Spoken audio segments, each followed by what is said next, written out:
So, ang aking naman sampagita ang dinocument ko. And it took me 37 days para makompleto siya from buds hanggang mag full bloom yung isang bungkol na yan talaga hanggang sa malaglag yung kanyang mga flowers.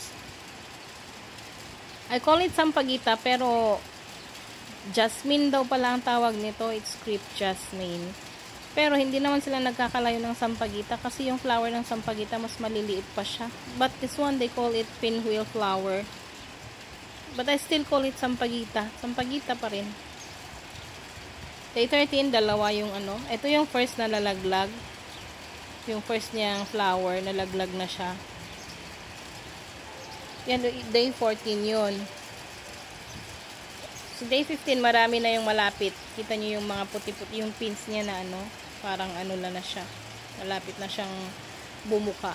Ito naman, abutan ko siya na nakakabit pa. Mahaba kasi yung nagho-hold, kaya hangin pa at kunting hangin pa, malalaglag na din yan. Madami na din siyang nalaglag. Ang ganda ng kuha ng 18 na ito. Maliwanag kasi. Tapos, yan. Tatlo na. 20, madami na yung malapit na talaga. 21, you see that? Ang bilis niya, Tapos, kinuhanan ko siya ng gabi kasi napansin ko ito, Yan, bumubuka na siya. Kaya kinuhanan ko ng gabi, ang ganda. And 22, yan, bumuka na siya ng tuluyan. Full bloom na. Madaming nalaglag. Pag yung mga nalaglag, nilalanggam. Kahit naman yung mga nandito, nilalanggam. Pinakamaganda niya is 25. Yan ang dami niyang nag full bloom.